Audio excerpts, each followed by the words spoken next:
अब हम सॉल्व करेंगे सेक्शन सी, ग्रामर। ठीक है, ग्रामर में क्या है? Adjective with prepositions. और एडजेक्टिव्स क्या है, एक तो पहले वो देख लेते हैं। Adjectives are words that describe nouns और प्रोनाउंस, यानी कि वो वर्ड्स दैट डिस्क्राइब नाउन्स और pronouns. For example, Amit lost his favourite pen, यानी उसमें पेन क्या है, वो नाउन है, और उसका एडजेक्टिव क्या है, फेवरेट, यानी पसंदीदा पेन, यानी फेवरेट पेन, वो एडजेक्टिव है फेवरेट, उस तरीके से। और वो हम डिटेल में हम ग्रामर के लेसन नंबर 10 में देखेंगे। ठीक है, फिर है प्रीपोजिशंस। प्रीपोजिशंस क्या है? A preposition is a word or group of words that links a noun or a pronoun to other words in a sentence। ठीक है, ये भी इसके बारे में हम डिटेल में लेसन नंबर 20 में पढ़ेंगे। उसका एग्जाम्पल क्या है? There is a dog in the garden। ये इसमें इन है, वो है प्रीपोजिशन। अब इन दोनों को कंबाइन कैसे करेंगे? Adjectives with prepositions.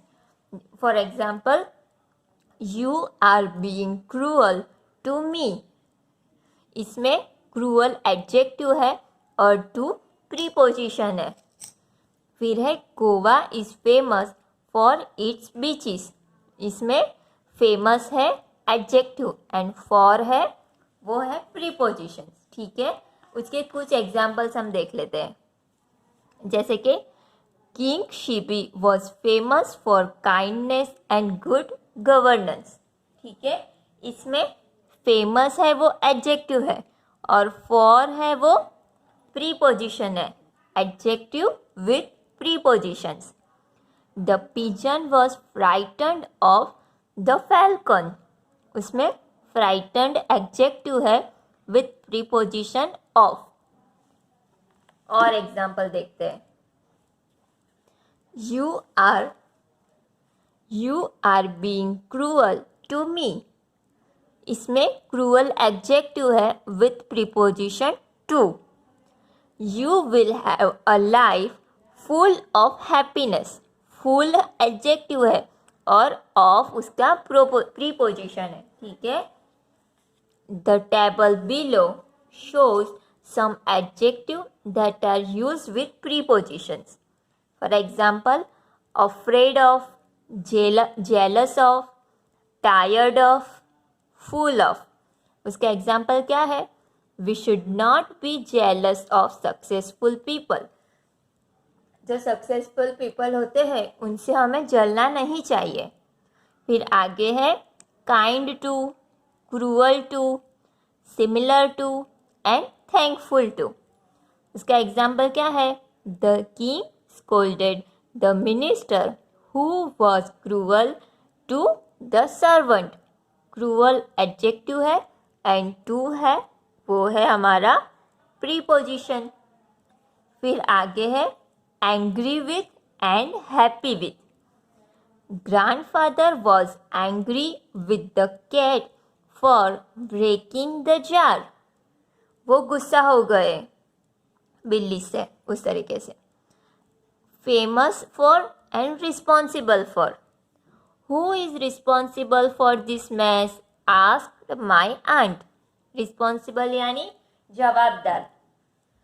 फिर है good at, bad at and surprised at. We are surprised at Manoj ability to write poems. पता चला? फिर आगे है different from and separate from, यानी डिफरेंट यानी अलग और डिफरेंट यानी अलग और सेपरेट यानी भी अलग, लेकिन वो दोनों अलग अलग जगह यूज होते हैं।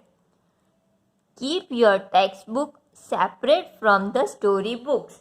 ठीक है, सेपरेट फ्रॉम ये है हमारा adjective with the preposition from. ये जनरली इस कॉम्बिनेशन में यूज होते हैं सारे प्रीपोजिशंस। ठीक है, समझ में आया? इसके बारे में डिटेल में हम इंग्लिश के ग्रामर में सीखेंगे। ठीक है, जैसे कि एडजेक्टिव्स है लेसन नंबर 10 एंड प्रीपोजिशंस है lesson number 20।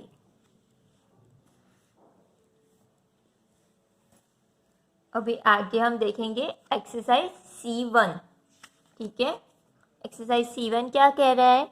Fill in the blanks in the following sentence with appropriate combinations of adjective and prepositions given in the box below. यहाँ पे जो बॉक्स दिया गया है, ये बॉक्स दिया गया है, उसमें से करेक्ट कॉम्बिनेशन चूज करना है।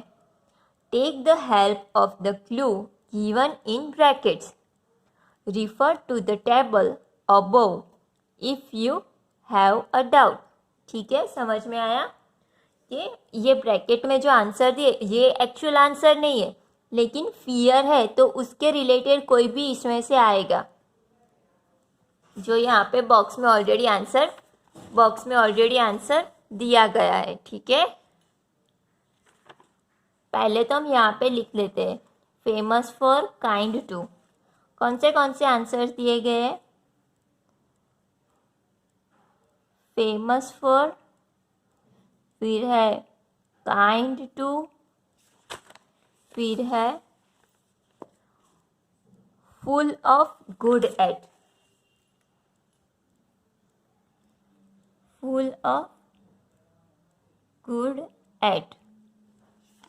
फिर है happy with, similar to,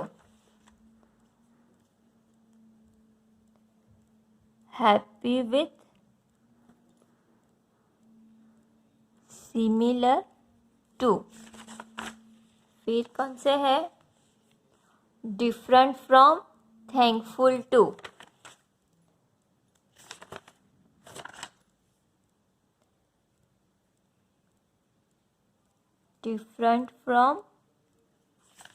and thankful to।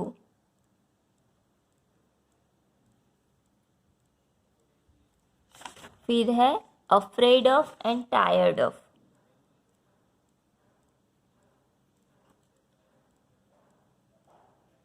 ठीक है, ये सारे ऑप्शंस दिए गए। Famous for, kind to, full of, good at, happy with, similar to, different from, thankful to, afraid at and tired at. ठीक है, अभी इनमें से कोई भी आंसर हो सकता है और हमें ब्रैकेट में जो दिया गया है उसको सोचना है कि इससे रिलेटेड कौन सा आंसर है और फिर वो आंसर हमें लिखना है। ठीक है, for example some people are dash cockroaches. Fear से रिलेटेड क्या है? Afraid at. ठीक है, कुछ लोग ऐसे होते जो कॉकरोच से डरते हैं। सही है, तो आएगा अफ्रेड ऑफ। यानी कि some people are afraid of cockroaches. Fear यानी अफ्रेड, डरना। फिर आगे है we should be dash animals caring से रिलेटेड कोई है? क्या है वो? Kind to. केयरिंग यानी kind. We should be kind to animals. हमें उसके लिए दया रखनी चाहिए, ध्यान रखना चाहिए। Third, the auditorium was dash people filled यानी भरा हुआ, तो उसके लिए क्या आएगा? Full of. Right, the auditorium was full of people. फिर आगे Roshan's way of walking is dash that of his cousin alike, यानी उसके जैसा। अभी उसके लिए कौन सा वर्ड है? सोचो, अलाइक यानी उसके जैसा, तो ये है सिमिलर टू। तो क्या आएगा answer? Roshan's way of walking is similar to that of his cousin. ठीक है, समझ में आया? फिर आगे है Seema was dash the policeman who took her home grateful। यानी उसका आभारी होना। तो आभारी के लिए और क्या है, थैंकफुल टू, राइट। तो क्या आएगा, Seema was thankful to the policeman who took her home.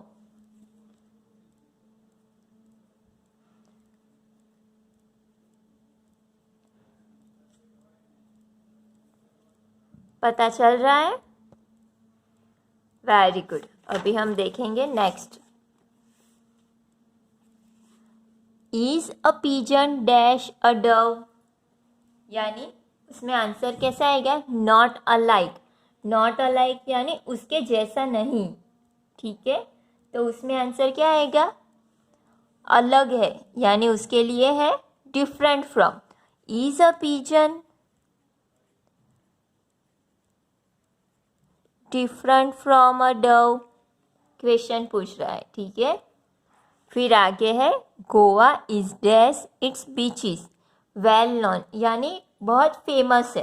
अरे मैंने तो आंसर ही बोल दिया, क्या आएगा, famous for. The Goa is famous for its beaches. You can pass the test if you are dash mathematics skillful, यानी आपको बहुत ज़्यादा आता हो, यानी कि गुड एट, या ठीक है। You can pass the test if you are good at mathematics. फिर 9th one, people are not dash the Indian cricket team's performance satisfied, यानी वो सेटिस्फाइड है, यानी संतुष्ट है। तो उसका वो यहाँ पे क्या आएगा, संतुष्ट है तो happy, right, happy with. The people are not happy with the Indian cricket team's performance. फिर next, I am dash eating sandwiches every day for breakfast complain कमला, बोर्ड, यानी वो बहुत कंटाल गए, यानी कि टायर्ड ऑफ, ठीक है। I am tired of eating sandwiches every day for breakfast, ठीक है, समझ में आया, वेरी गुड।